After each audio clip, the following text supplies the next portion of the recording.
My name is Jason J. Rock Houston, and you're listening to Guitarist Magazine. Our special guest tonight is Rocco Fonzarelli, who's a good friend of ours that we've interviewed several times over the years. And tonight we're speaking with Rocco because he's got a great new Prince tribute band that he's launching out of the Los Angeles area. Welcome to the show, Rocco. How you doing tonight? I'm doing great. Thanks for having me again. This is what, number 3 or 4? Something like that. So, yeah, and, pretty and like excited. as I mentioned at the top of the interview right now, you're a longtime friend of the show, and just for people who don't know anything about Rocco Fonzarelli, they can look him up on Facebook. In the past, he's been involved with tributes to Kiss and Rob Zombie and even Bon Jovi, and now he's got the new Prince tribute. So quite the talented guy. So how you doing tonight, my friend? I'm doing good, and you're so kind. Thank you so much. Thanks. Now, I want to ask you now. Now, like I said, you're involved with tributes to such diverse acts as Rob Zombie and Bon Jovi and Kiss in the past. Now, a lot like Kiss or even Rob Zombie, while Prince is somewhat different music, I would say I could see why you would do a tribute to Prince because, I mean, not only has he got a great catalog of music, but, he was quite the show, much like a Kiss show or even a Bon Jovi or Rob Zombie show. Prince was quite the showman, if you ever seen him perform live. Yeah, actually, I've seen him 20 times or more, possibly. Wow. And I met him before he passed away. I met him twice. I mean, you don't really meet Prince, but I was, had a brief interaction a few times with him, and we can talk about those if you'd like. But yeah. Now, why don't we start off, sharing with us a little history of how you first became a Prince fan? I remember seeing Purple Rain and just being blown away. Yeah. It's those moments in your life where you're just going, this guy was meant to do what he did, and, a phenomenal guitar player, phenomenal songwriter, and phenomenal showman, like you mentioned before. So, and the songs were just, grabbed you. I mean, I remember the first time I heard kind of like 1999 or Little Red Corvette or Let's Go Crazy. Yeah. And, just his whole genre. He's the early stuff he took from punk and funk and, the early like albums like Controversy and Dirty Mind, and there's this like punk rock feel, but like R&B at the same time. So it's all this stuff mixed together, and then it just kind of hits you in a different way. Yeah. And a lot of people, Purple Rain. Was kind of also my introduction to Prince, and it's kind of amazing. When you saw the movie first time, maybe you didn't realize that the movie is largely based on his, childhood, and as great of a soundtrack as that was, like you said, the songs were just there. I mean, you didn't just have 1 or 2 hit singles off that soundtrack, but I mean, it was almost like Michael Jackson's Thriller. Every song on there was, just really stood out, and that's why if you look at his overall body of work, not only was the guy a great musician, I mean, besides playing the guitar and singing, I mean, he was a great overall songwriter. I think that's really his legacy, is his songwriting. Because, I mean, look at the body of work he left behind, Yeah, and we could talk about that all day, really. But, the things that really stood out for me early on was watching kind of a R&B artist just shred on guitar. Because it was kind of, since Jimi Hendrix, sort of. I mean, there hasn't been, I'm sure there has, but like as a well-known of a guitar player per se.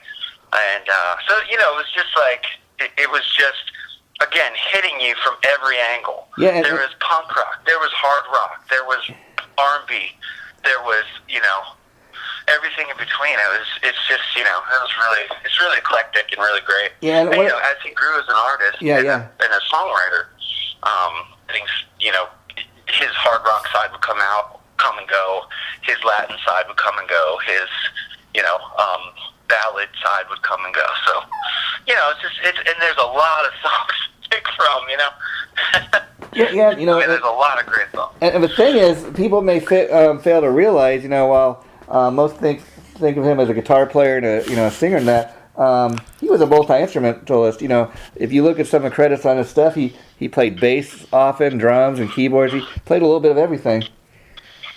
Yeah, and and go, when I do the tribute stuff, as you know, I kind of go for I want all the guitars. Yeah. I got all of Gene's, signature whatevers, and when I was getting the Prince stuff, like I have four.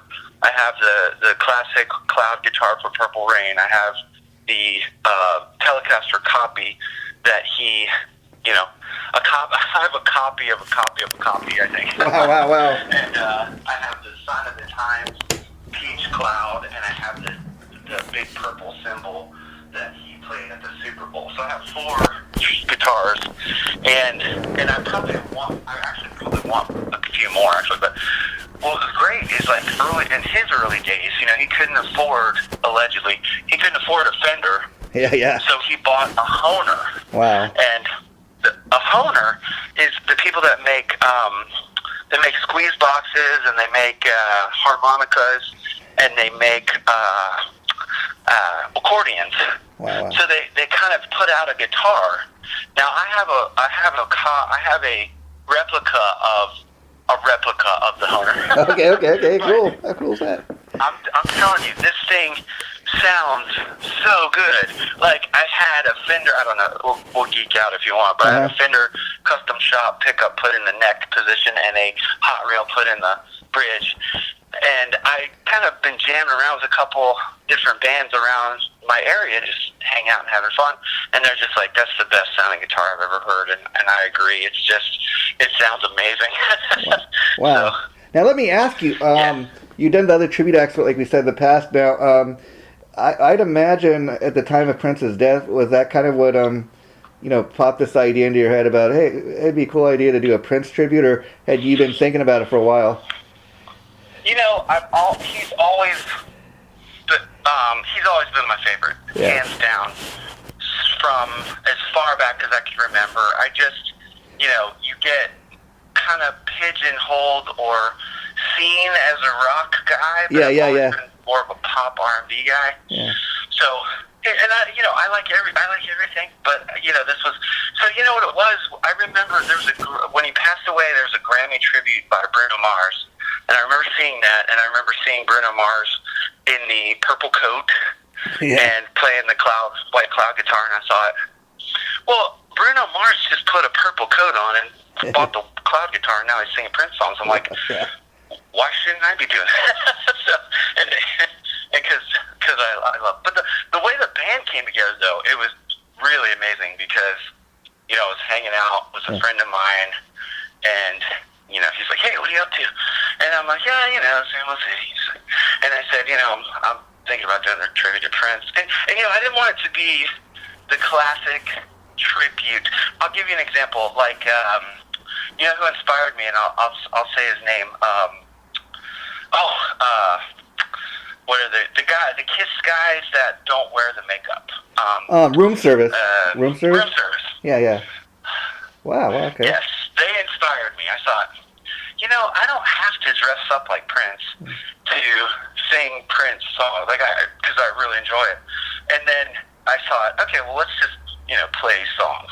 And then, once I got the purple coat, I was like, okay, now I'm going for it. So, I'm not trying to look like him, but I just want to give the vibe of. Because I gotta tell you, I mean, when I went on the Facebook page and I seen the photos, I was like really impressed because I mean, it's not like you look like Prince's twin or anything, but it's the closest you can get, and I think people that go check out the show, they're gonna dig it, Well, I'm about 3 feet taller than he was, and about 120 pounds heavier or two than he was. So that illusion, So I want to try and bring a little bit of the.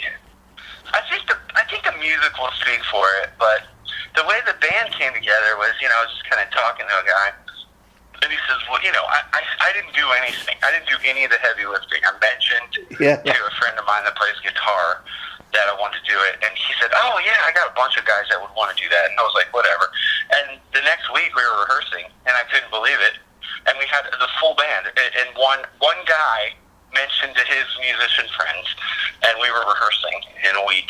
Yeah, how cool is that? Now let me ask you about the other guys in the band. Like we said, you've been involved with other tribute projects that you put together with some of your friends from the tribute scene. So how cool is it to kind of have this new band you put together with kind of guys that you're just hooking up with for the first time? That's got to be kind of a cool, refreshing feeling. Well, I would like to take credit for it, but I have to give it to our guitar player, Ed. Okay, yeah. Well, way to go, Ed.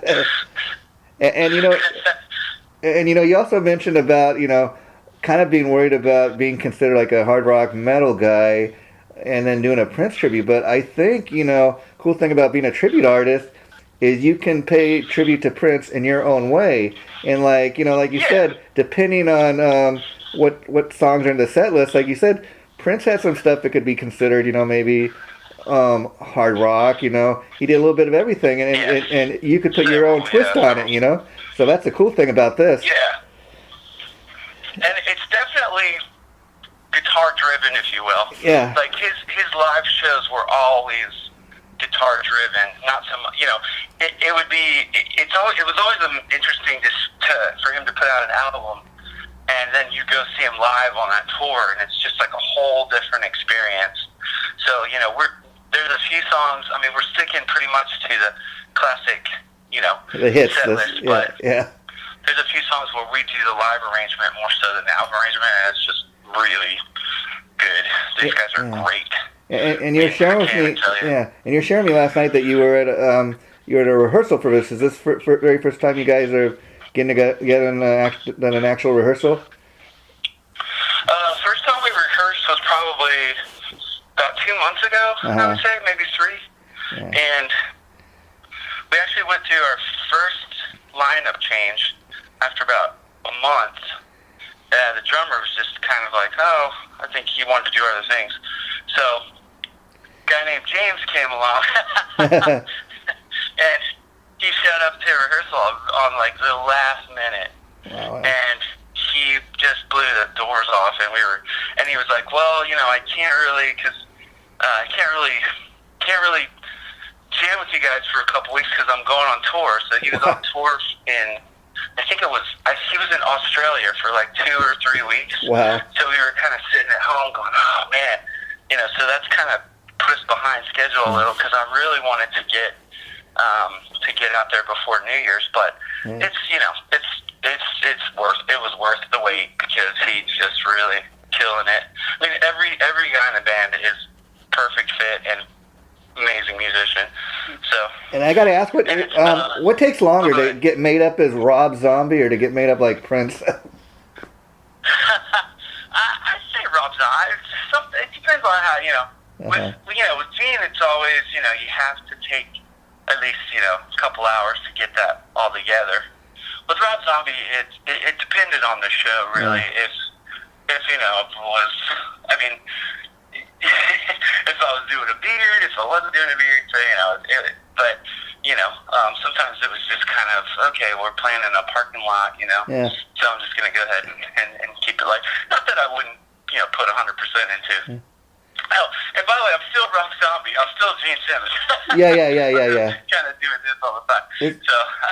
So. Yeah, that's the next question I was going to have. I'd imagine something like this is kind of new and something new and exciting, and it's not doing the same thing that you always do. So that's got to be a fun part to this.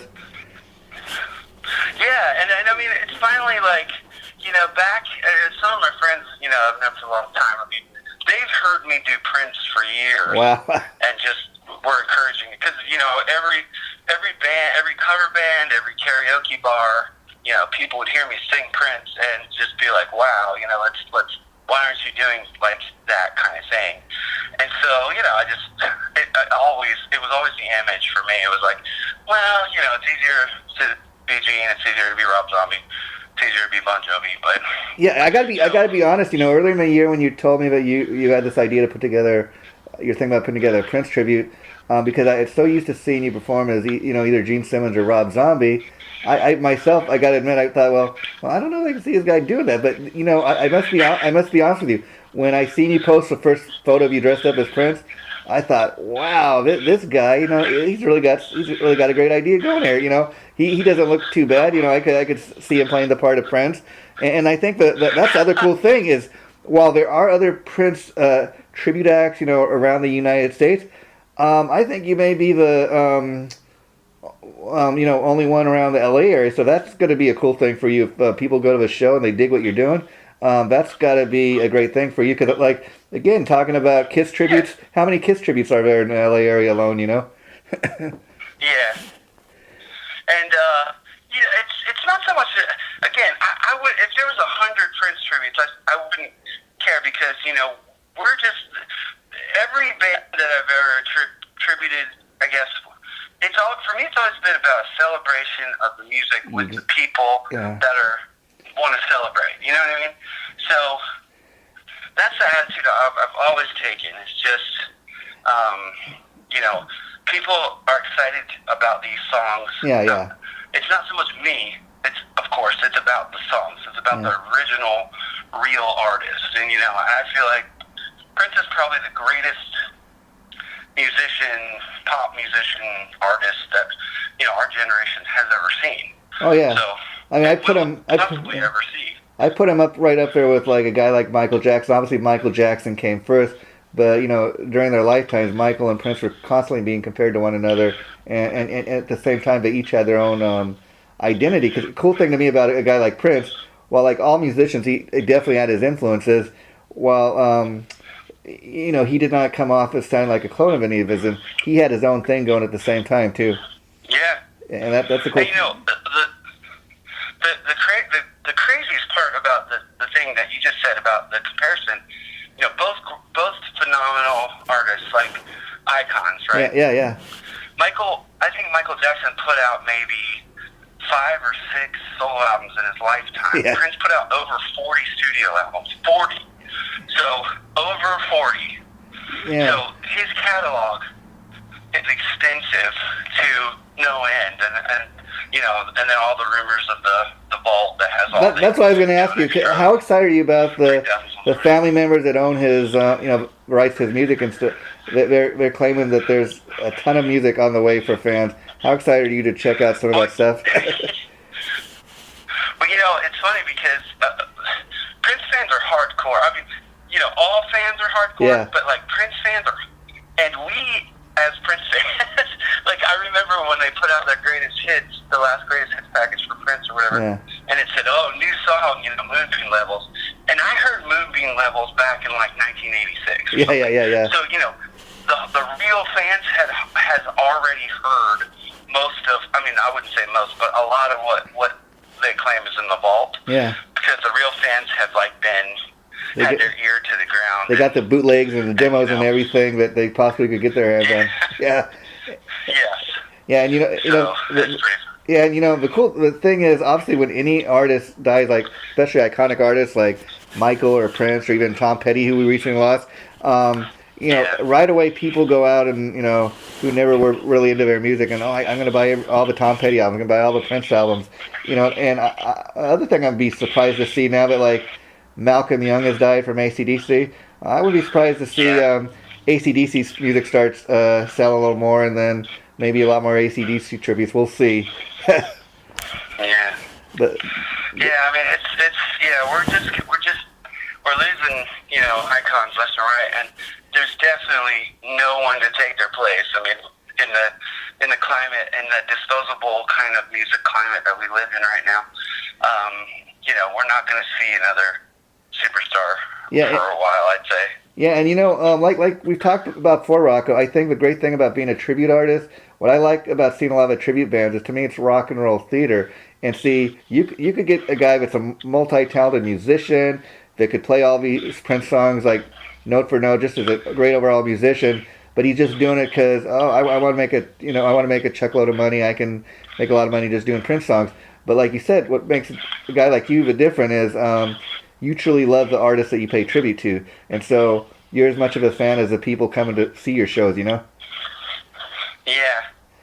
Yeah. I mean, we are in rehearsal too. I mean, we're focusing on like I don't know, like 13 or 14 songs for the first show, and then kind of whittle it down to like an hour and a half or less, and so it's just piling up that material like that. Oh, I want to do this one, or I want to do that one, or I can't wait till we work on this again. But so again, there's just so many good songs that we have just already kind of played through and on the back burner and ready to go.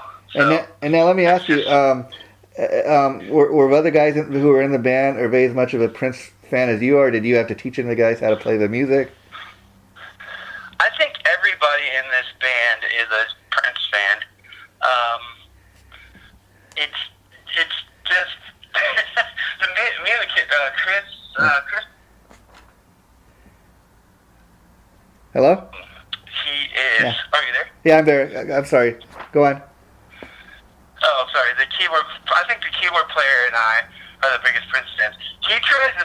This is the greatest thing. He plays around on piano and tries to quiz me. Yeah. And I'm like, dude, you ain't gonna trick me. Like, you don't know a Prince song. I don't know. Yeah. Like, yeah. So, and now, it's really fun. As great as the other guys in the band are now, see, to me, a big difference in this Prince tribute, which is called Purple Revolution, great name, by the way, for obvious reasons, but, is like in the Zombie tribute, you got other guys that get made up, and then, the Kiss tributes, you're not the only guy singing the full set list. You have other guys that's, you guys take turns, and each member kind of gets up there and sings lead, and that's a cool thing. But now, you're going to be doing all the singing, and you're going to be the focal point guy. How different is that going to be for you?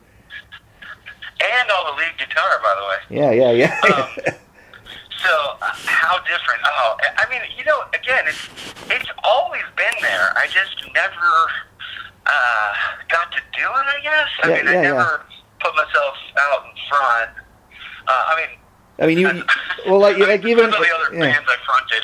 Well, like I said, you should see, like even as Gene Simmons or Rob, paying tribute to Rob Zombie, like I said, that you got other guys made up in the band, so it makes for an interesting thing when the audience are not just looking at one guy. Even in the Zombie, while you're doing all the singing, everybody's kind of made up, real neat, and everybody's checking all the band members out. Oh God, you make me nervous now. But you obviously do have a talent to sing in that, and so I think it is a great opportunity for you to get out there in front and kind of, do 100% of the singing, because you definitely got the talent to do it.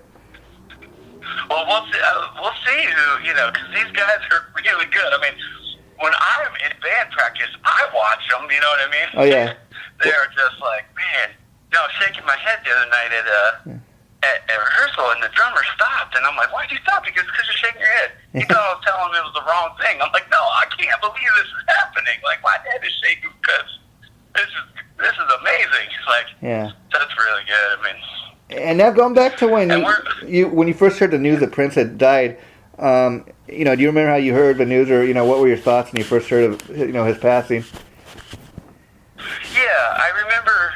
I was getting texts and like Facebook messages saying, "I'm sorry for your loss," and I'm like, "Loss about what?" And then I kind of heard, and I was like, "Wow!" And I just,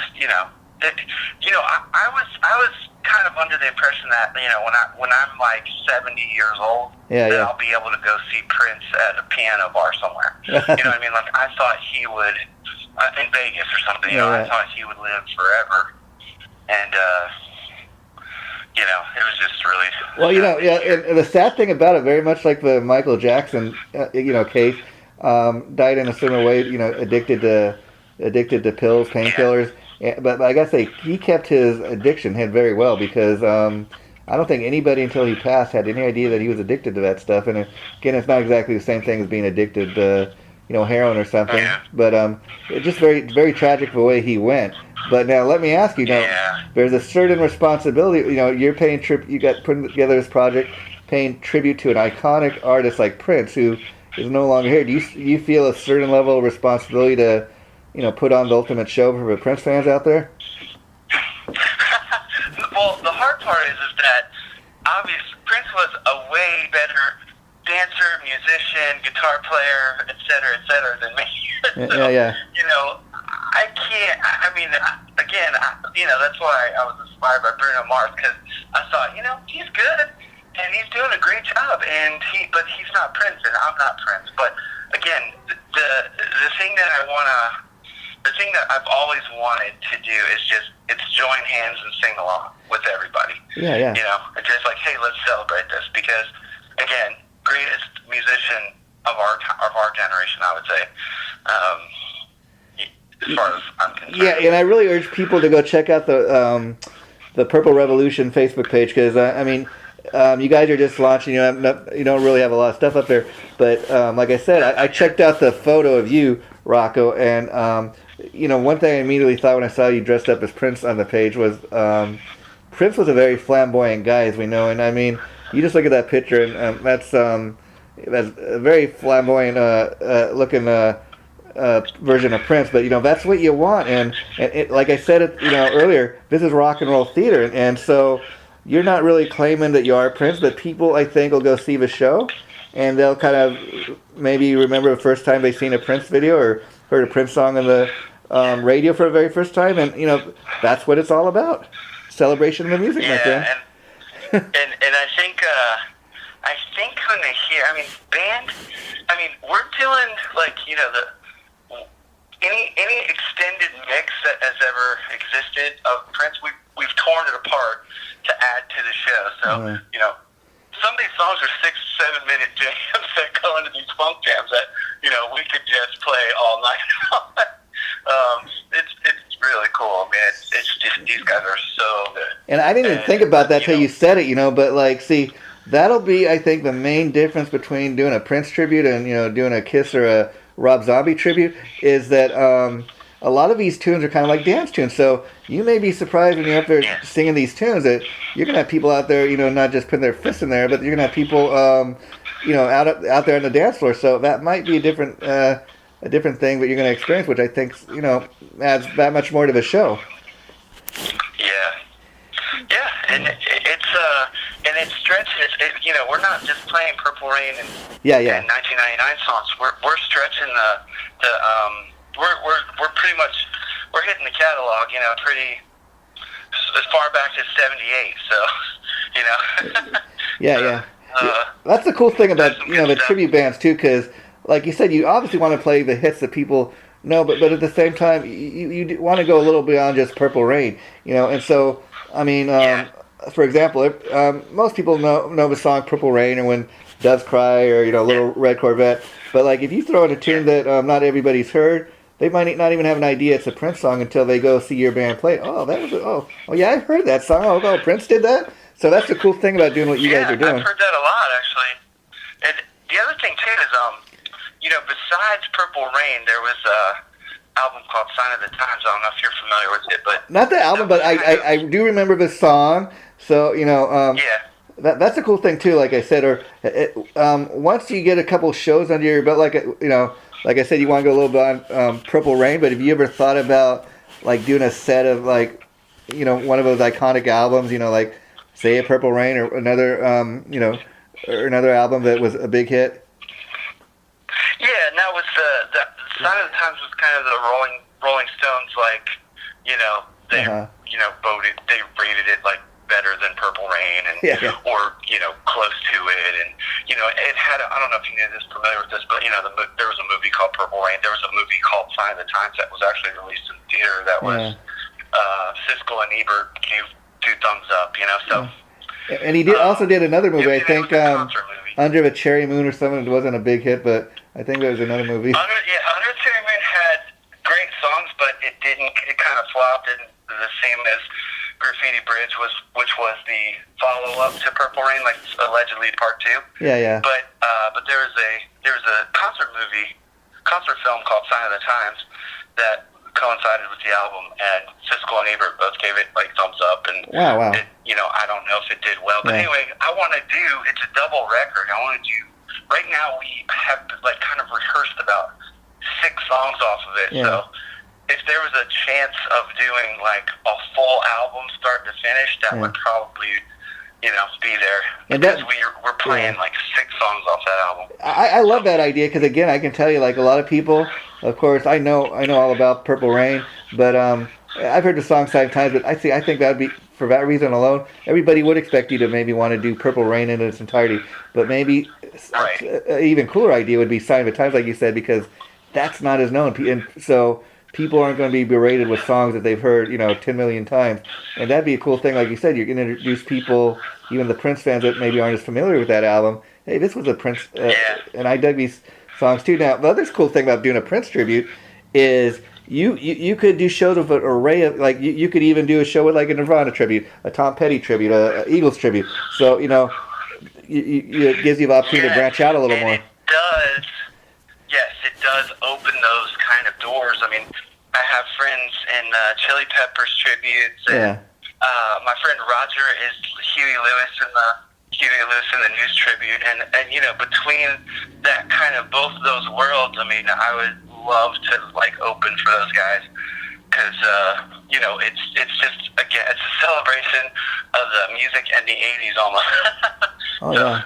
And it's funny because the 80s, everybody thought like the 80s music scene was dead, but a lot of that stuff is coming back, and like you said, a lot of artists are either getting too old to tour and they're retiring, or a lot of them are passing on. So we need to continue to celebrate, all of this great music, and I think you're doing a great job at that. So how excited are you about, I guess, the band's official first show is December 9th, I think at D Piazza in Long Beach? That's correct. And it's funny, we've always my first Kiss tribute, I think that was my first show, and my first Rob Zombie show is D Piazza, so I want to keep the tradition. I can't remember if my first Bon Jovi show was there or not, but I think we played down the street actually, but I wanted to keep that tradition, and it's calling it a soft launch because we're still working it out. Yeah. But it's still, I mean, it's one of those things where the hardest part about, for us or for me, for bands in general, I think, is the starts and the finishes. Because the middles are always great, if that makes sense. Like the verse, pre-chorus, chorus, verse, pre-chorus, chorus, guitar solo, chorus out, perfect. But it's that, how do we start this song and how do we finish the song? So there might be a little bumps here and there, but it's a start. And if we talk again, I'll tell you some secrets that I didn't tell you this time, because there are a few things that I want to hold back and tell you later. I'd like to talk to you again after you do that first show. Yeah, that are kind of exciting. Okay, cool. And now, so let me ask you, Rocco, is this like is the Purple Revolution, is this your band, or would you say everybody is equally involved as far as making the decisions and having like a say in what songs you play? I mean, talk a little bit about that. Oh, absolutely. No, we're a band. It's not just me. A band needs a director. And, obviously, yeah. But our guitar player Ed does a lot of the. He's really good at kind of delving out the responsibility. Is that the right word? Kind of divvying the responsibility, if you will. Yeah. But absolutely everybody, and that we all knew what songs we needed to play first. Yeah. And it's just the classics. 1999, Little Red Corvette, The Windows Cry, Let's Go Crazy. So and after the first round or two, we've already started digging into, hey, what do you want to play? Hey, what do you want to play? Like our bass player is Fidel. He wants Housequake. It's from Sign of the Times. Yeah. And Chris Parker is the keyboard player. He wants Dorsey Parker, but there was a kind of a Latin version, which is also from Sign of the Times. So yeah. Yeah, and that the thing about doing a Prince tribute, even like doing a Kiss tribute, is look at you got such a huge catalog of music to work with. I mean, and that's a cool thing. So you could always be mixing up the set list, adding stuff and taking stuff out. Now, the December 9th show, is that like just a solo show with just your band, or will other bands be playing that night as well? I don't know. I'm not sure if there's another tribute, but there's definitely other bands. Oh, okay. But it's a great venue. It's always a good sound. I saw a Guns N' Roses tribute there like 2 weeks ago or a week ago. Yeah. They were incredible. Just blew me away. It's like, and I'm just going, oh man, we got to be at least that good. Yeah, So, yeah. different music, but still, they really. And what I want to share with people is, I like I said, you and I have been friends for a couple of years, been following you, and you're a great visual guy. I know that, I don't know if this is still the case, but I know at one point, during your day job, you were working at a cable access TV show, doing TV production. So you're very much a visual guy as far as putting on a great show and everything. Yeah. So, and we have a radio show too on AM 830. Oh, you still doing that? Radio Oh, great. KLA, yeah. So, and that's another thing too. It's great because anytime I have a show, I get free radio promotion. Mentioning the show, and I usually give away tickets and correct me if I'm wrong. That's more of a sports-based show, right? Yeah, we broadcast from Angel Stadium, and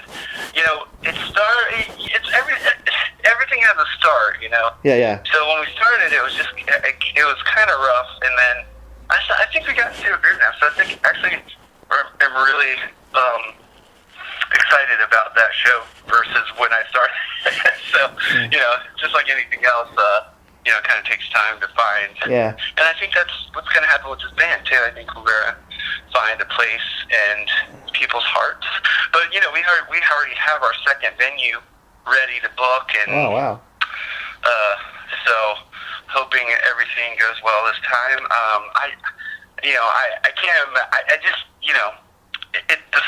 I call it a soft launch because I'm excited because my friends that are Prince fans will be there. Yeah. And if I forget the words, I can look out into the crowd and see their movement. So I'm just kidding. Yeah. Now let me ask you, for the December 9th show, are you gonna go already dressed up in your Prince gear when you get there, or are you gonna kind of get up in your gear, before you go on stage? Yeah, that kind of thing is tough because it's a small place. Yeah. And I have to get all the gear on stage and then get on stage. So more than likely, I'll probably already be Princed up. Yeah. And it might not,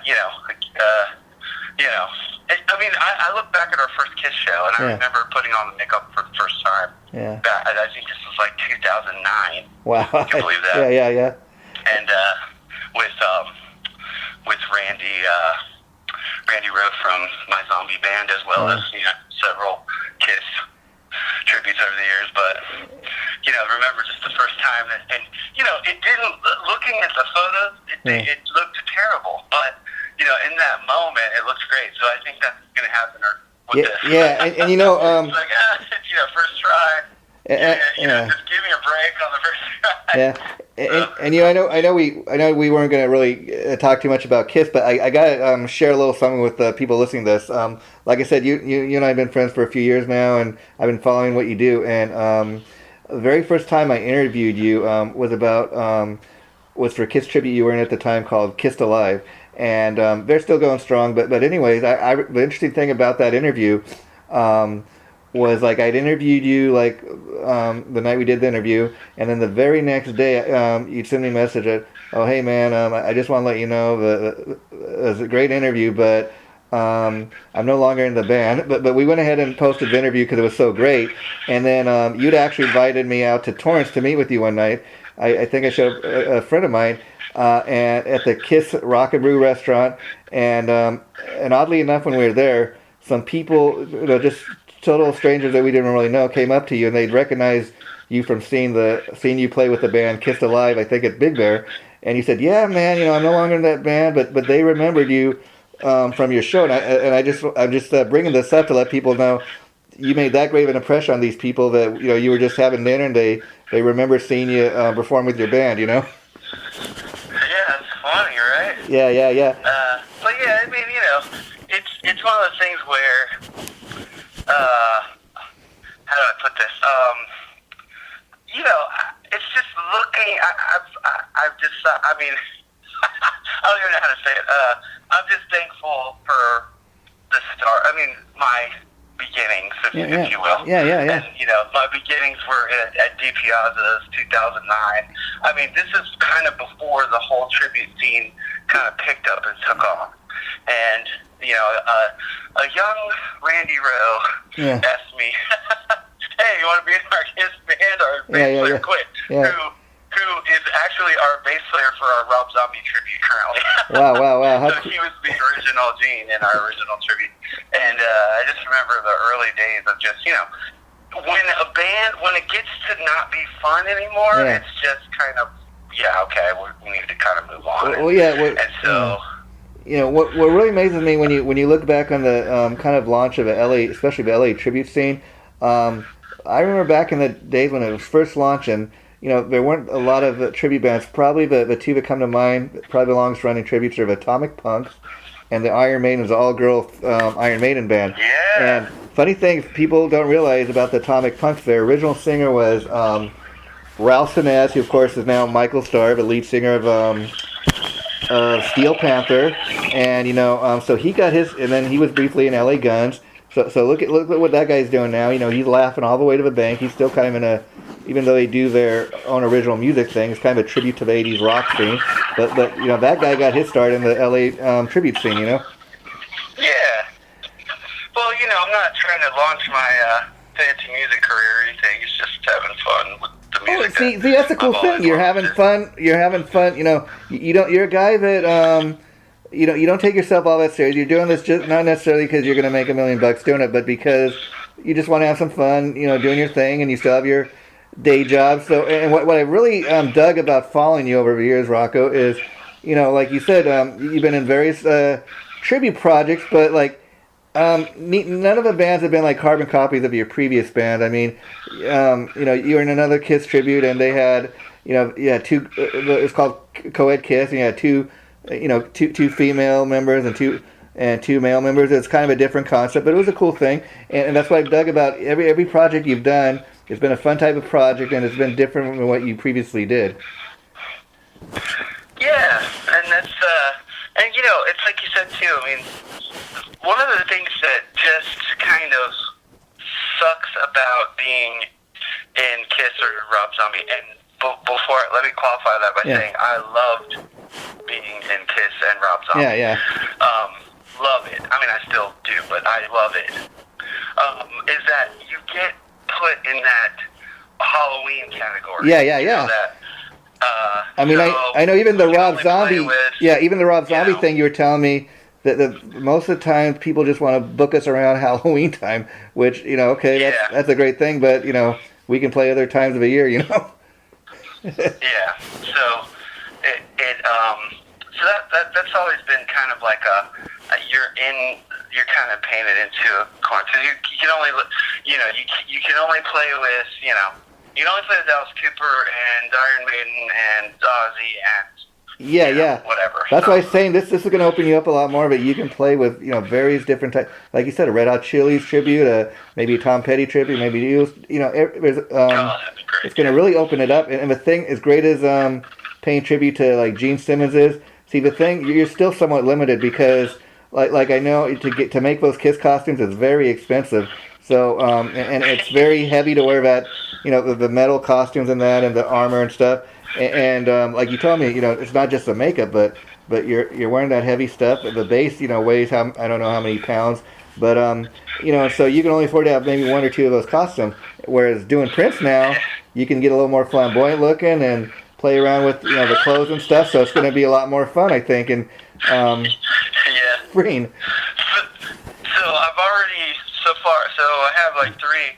Well, I don't want to give it away, but I basically have like 3 era costumes already ready for instance, the classic Purple Rain jacket or whatever.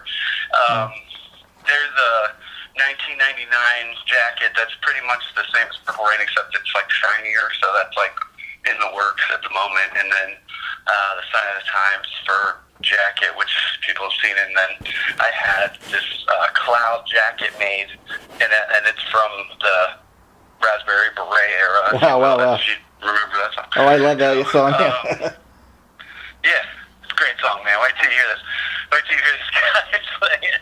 But it's so funny. Like, oh man, it's just I put it out there like, hey, can anybody make this jacket? And I mean, I got like 10 responses, and I had a friend that graduated from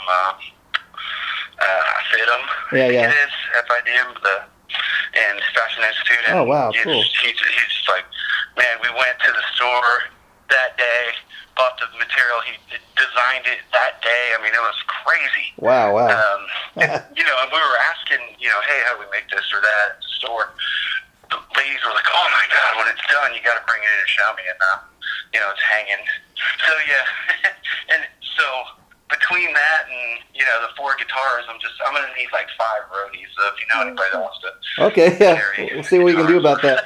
Well, I think the cool thing about doing a soft launch for this band is, it's going to be at a great little place, great little restaurant down here in Long Beach. People can go check it out. Nice little intimate thing. And you can kind of work out all the kinks. Hopefully the show will go off great, but, you kind of, it's going to be your very first show, so you get a chance to kind of work everything out, and then you'll know what works and what didn't work.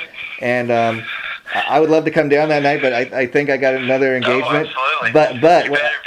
But I definitely, I will be there at the next show if I'm not able to make it. But I definitely can't wait to see this. Very, very exciting thing. Purple Revolution. Yeah. You're making me nervous. I'm nervous now. I get really nervous now. Well, see, the thing is that I'm excited about is, like I said, like you, Rocco, I'm typically into hard rock and metal, but I do have appreciation for good music. Like I said, I think you look at guys like Rod Stewart, the Eagles, Tom Petty, Michael Jackson, world-class songwriters, and they got a great body of work. And like I said, the cool thing to me, like a lot of tribute bands, I think to be successful, or at least to get a following, you got to have somewhat of a little niche. And your niche here, but I think is going to work for you. Like I said, right now there's not 100 Prince tributes in the LA area, and if people come to the show, that's something that's going to work for you. You're going to say, I've seen Kiss, I've seen Led Zeppelin tributes countless times. You know what? I haven't seen the LA area as a Prince tribute. That's a cool thing. I think I'll go check this guy's band out. Yeah.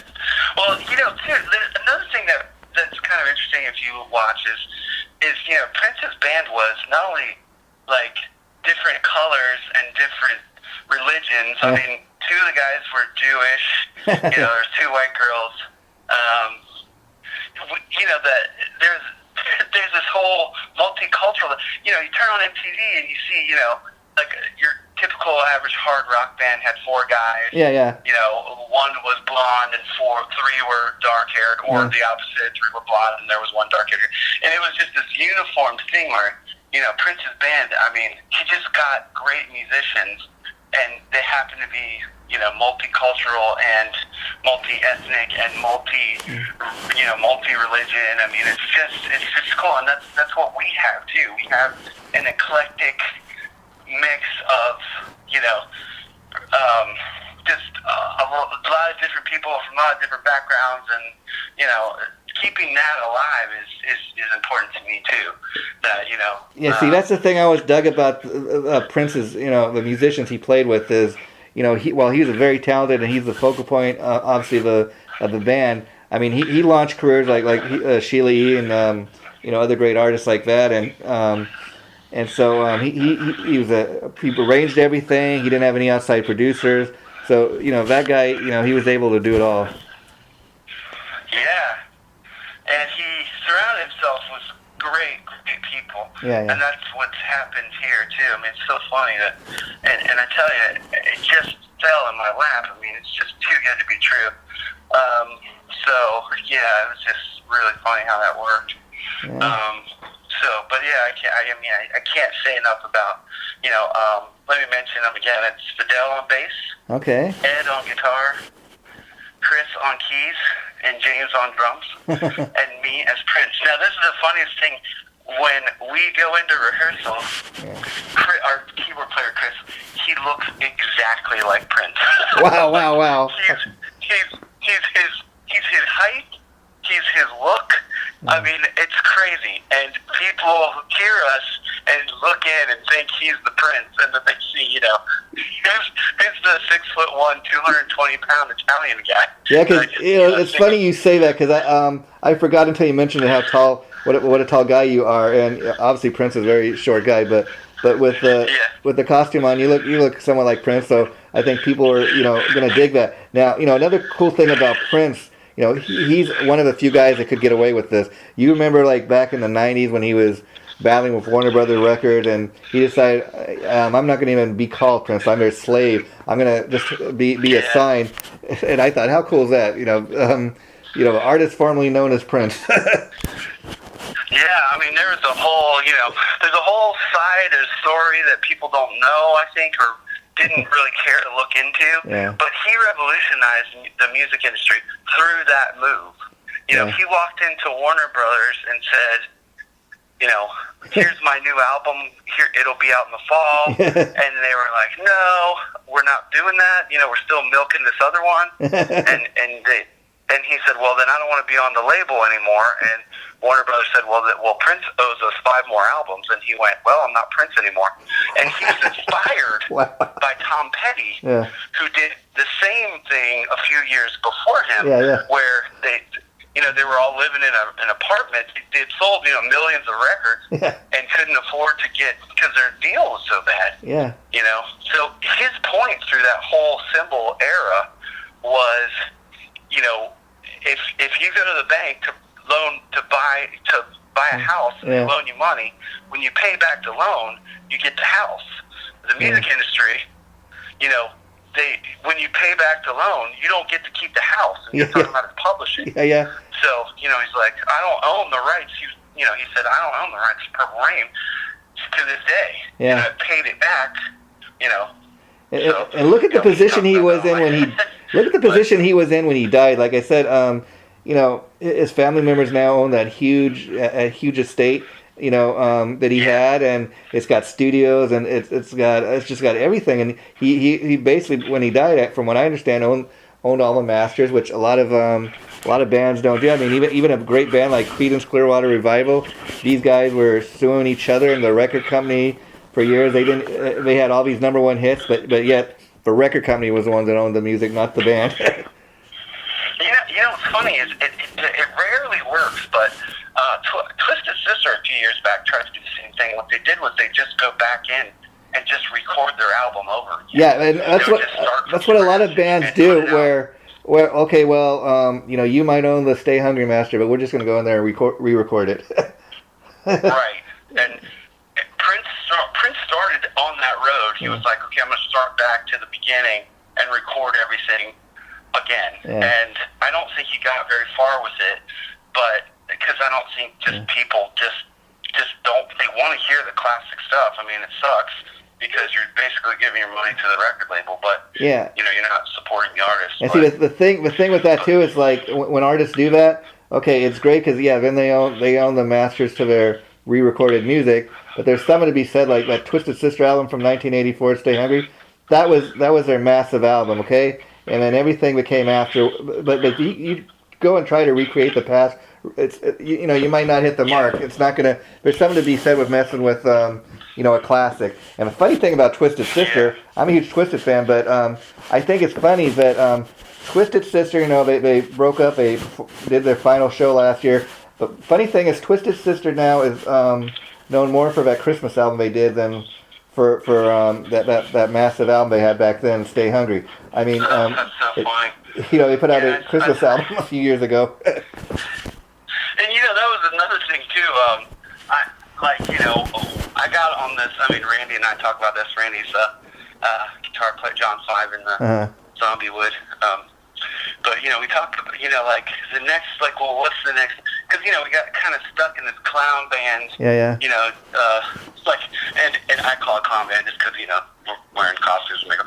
But it's just kind of like, okay, we're gonna do Twisted Sister next, and then we're gonna do Wasp, and then we're gonna do this. Oh, now Wasp. Okay, well, Twisted would be cool, but Wasp, I think, really for the simple fact that if you guys could pull it off, I mean, that's a great catalog music right there. But there's really not a Wasp tribute even around that I can think of anywhere, currently. Sure. Well, I mean, again, I loved them. I mean, I loved a lot of bands, but I loved Wasp, and I still have all my vinyl from Twisted Sister.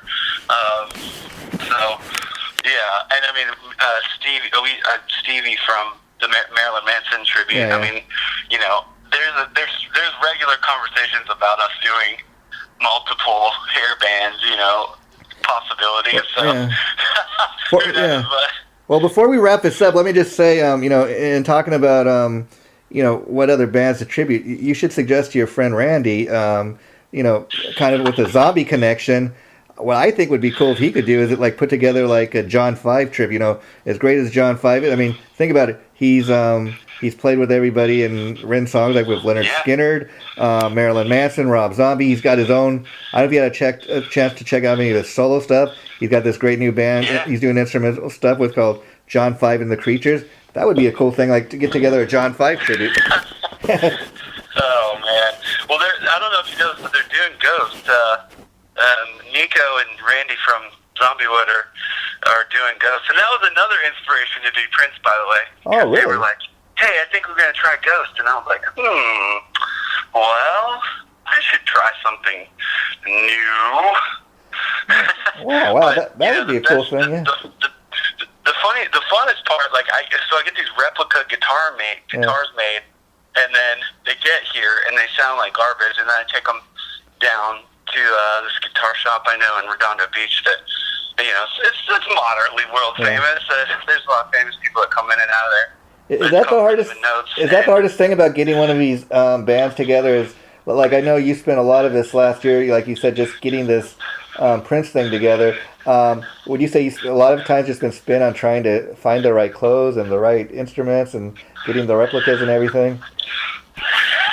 Well, I wouldn't say that comes first. I mean, you don't want, you want to have a presentation as best as you, I don't know. I mean, again, the guys from Room Service, I mean, totally inspirational. Because they were like, nah. And that's probably the best Paul Stanley. You can quote me, Mike Ruby. Wow. Best Paul Stanley voice for miles. He sounds amazing. Wow. And,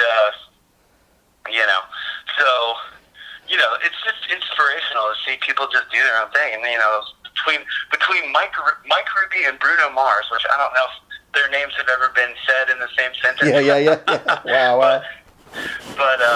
But between those two people, it was just inspirational. Just going, you know what? I love this music. Why am I not doing it?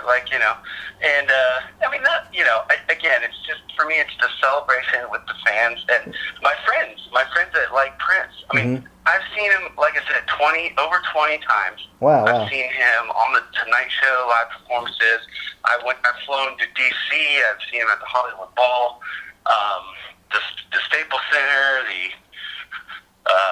and what's funny about Prince is he was such an icon. I mean, he's just this guy that oozed all this talent, and yet he was so, when you hear him just speaking, he was such a soft-spoken guy, and it's amazing that a guy that soft-spoken was just so talented, Well, I'll tell you my two Prince stories, and I'll let you go. Yeah. The first time I met him, so a friend of mine used to produce the Tonight Show. Okay. With Jay Leno. Wow. And I would call him and say, hey, Prince is on, can I come to the show? And he goes, yeah, why do you like him? He's weird. And I'm like, what do you mean? He said, he gave us this list of things, and my staff isn't, allowed to look him in the eye. And of course they're going to look him in the eye, and then we're going to get fined. And I was like, okay, well, so I said, well, so he gets me on the show. He says, look, I can't introduce you to him, but if you run into him backstage, that's another story. So be it. So I see him backstage. I mean, I remember walking up to his guitar and getting ready to touch it, seeing it on a rack, backstage. Yeah. And I heard somebody say, don't sit there, and I turned around, and I was like, oh, man. But, so, I'm backstage, and I see him, and I said, hey, what do you say? Hi. And he kind of looked at me, head to toe, and kind of smirked, and I was like, oh, no, I thought I made Prince mad. And then he kind of, it was like a magic trick, he reached behind behind him or something and pulled out a T-shirt and threw it at me and walked away, and I was like, wow. Oh, wow. Yeah. And then the second time was a friend of mine was the editor on the Ellen show, and he played Ellen And, he says, hey, walk through that curtain right there. And I walk through, and it's just like Prince sound checking, just me and Prince, like, in the room. And I'm like, oh, my gosh, right? So, I kind of melted there. Just lost it internally. I didn't want to, wow. but I walked out and waited. Cool and then after the show, we went to the corner, like we were waiting for friends, my friend Andy and I, and he pulled up in the limo and rolled the window down and said, hey, what'd you guys think? And we were like, oh my gosh. That's totally Prince. I could just, I could just picture that. Now, the very last thing I want to touch base on before we wrap this up, I know at one point that you were involved with, like, doing production on some of the Muppet movies. Are you still involved with that? No, not. I keep in touch with some of the guys, but okay. No, I got my first major motion picture credit on Muppets 2010, I believe it was, with Jason Segel, and that was great experience. When the second round came around, I was on tour with Miss Universe, so I was just kind of like, well, oh wow, I've kind of graduated from puppets to supermodels. So now let me ask you, how do you get those gigs? Is it just through people you know, or just? Oh yeah, it's just kind of production assistant stuff, and then all of a sudden you're doing something that you never thought you'd be doing, and it was a great experience. I mean, I have great memories from that. Yeah, and you ever have any interest in? I kind of had. I was just going to ask, do you ever have any interest in, like, doing any acting or, like, getting a part in a movie or as an extra or something? Oh, me? No, I don't think so. I mean, I did voiceover for a bit, had a few characters overseas, and, I mean, I like behind-the-scenes stuff. Yeah. And then, the tribute stuff is always fun, but, no, I'm not much of a... Well, Rocco, I'm glad we had a chance to catch up tonight, and I'm really interested in this Purple Revolution band, so I definitely will, when I get a chance, come and check you guys out, but please keep in touch, my friend, and what I'd like to do is maybe after we post this interview and you have a chance to do the first show, I'd like to, when you have some downtime, to catch up and see how the first show went for you guys. Sounds good. Okay, well... we'll have... Yeah. Go ahead. I was just going to say, I want to wish you happy holidays, but go ahead. You too. Yeah. Well, next time you're in town, let's go. Rock and Brews down the street or whatever, they have a dessert called Purple Raindrops, so we got to try that. I think it's donuts. Donuts. Okay, yeah. With raspberry jam or something like that. But yeah, come like us on Facebook, Purple Revolution. Pictures and video will be up after the night. Yeah. And you could see the whole band. And how do you feel about people taking photos of you guys while you're up there performing? I'm sorry, say that again? Well, like a lot of bands, like they have problems with fans coming to the shows and like taking pictures. Do you have a problem with that? No, I mean... That's cool, yeah, I just had to put that out there. I mean, whatever you... I mean, with the KISS stuff, most of the show, after the show, taking photos. It was just like, oh my gosh. No, I never... We would work an extra 2 hours, 3 hours to just, after the show. It's just constant. I mean, it's a little more, Let me ask you... 6-foot Prince, but it's fine. And let me ask you, Rocco, I mean, I already kind of know the answer to this, but people who come and check out the December 9th show, they want to come and meet you guys after the show. You up for that? You mean like hang out after? Yeah, I mean, like a lot of people, they might not have ever been to any of these tribute shows. I just kind of want to put the information out there because I know what a friendly guy you are, and people, I know when I've seen you, people come up to you and they say hi and all that. Yeah. But yeah, I mean, sure. I mean, I have to say though, the one I like one-on-one. It's tough to, because like you and I, when we go to dinner or whatever, it's like we have each other's full attention. So it's a little tough after. Yeah. Yeah, I don't care. Okay, well, once again, happy holidays to you, my friend, and we'll be in touch. So thanks so much for doing this tonight. I really appreciate it.